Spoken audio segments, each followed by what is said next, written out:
Alright, so one of the more sensible improvements you can make to a Newtonian reflector telescope is to upgrade the focuser, especially if it's a single speed focuser like on Newtonian reflectors from Skywatcher, since these are known for being rather low quality with a fair share of issues. This is why in today's video we are going to do just this. Upgrade the single speed focuser on my 10-inch Flextube from Skywatcher with a much better rack and pinion focuser from CYCK. So sit back, relax, and let's get this video on the road. Hi, I'm Bogdan Damian and welcome to Video Observatory.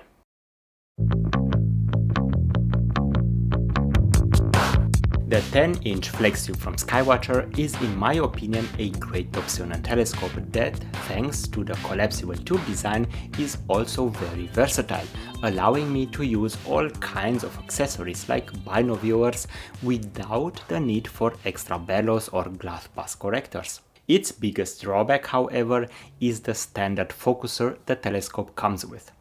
It's a single-speed focuser of a Crayford design, meaning that the draw tube slides up and down, guided by small wheels which only rely on friction and pressure to keep a firm grip on the tube. This means that past a certain load angle and during low temperatures, the draw tube will inadvertently start to creep in, making a nightmare to focus properly.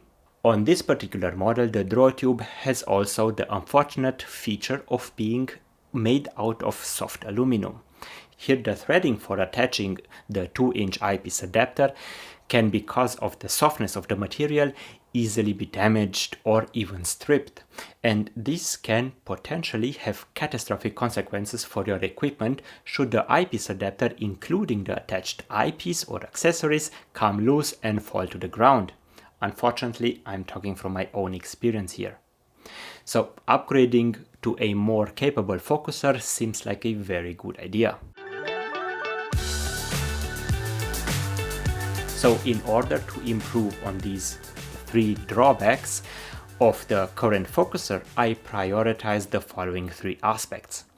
Dual instead of single speed to aid focusing at high magnifications, rack and pinion instead of a Crayford design, ideally a rack and pinion with slanted teeth to maximize precision and eliminate creeping, and third and finally a stronger and more durable material for the draw tube.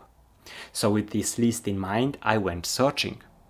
And as chance would have it, my good friend Stefan had just gotten a focuser recently that sounded very promising, and I had the opportunity to test it while I was over for a visit.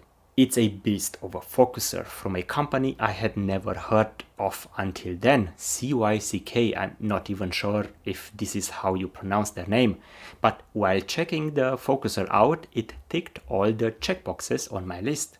The only thing I didn't like at first was the color scheme, but it was okay and it has grown on me ever since. I received my own unit a couple of weeks ago.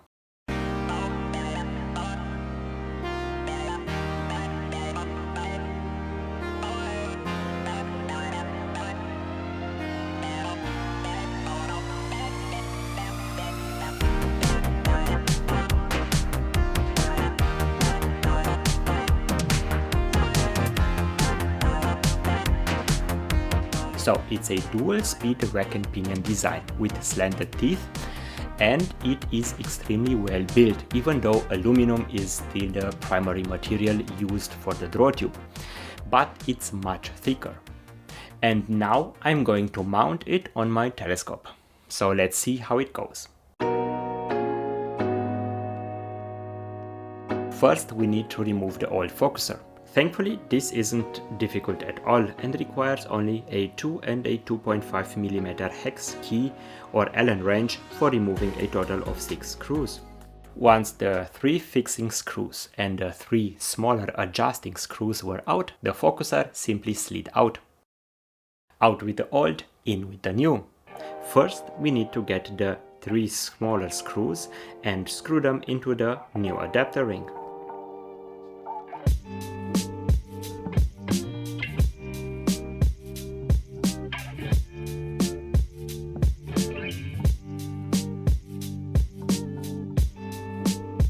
After that, let's attach the adapter ring to the OTA using the supplied screws. This one is needed because Skywatcher, for some reason, decided to reduce compatibility with other focusers significantly by including a small notch at the bottom of the focuser. But with help from an adapter ring like this one, this isn't an issue anymore. Also, make sure to transfer over the 3 tiny rubber rings from the old focuser before attaching the adapter ring, as these will allow you to finer adjust the whole assembly later on.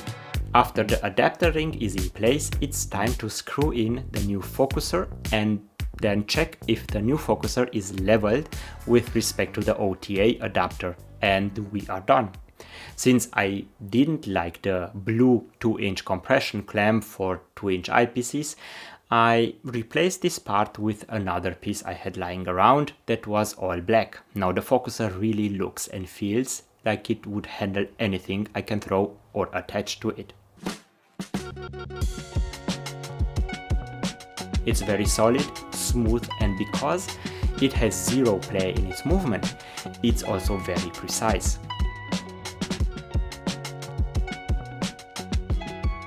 For a quick stress test, I loaded up the focuser with a binocular and 2 heavy zoom eyepieces, and everything worked fine. The focuser didn't even break a sweat.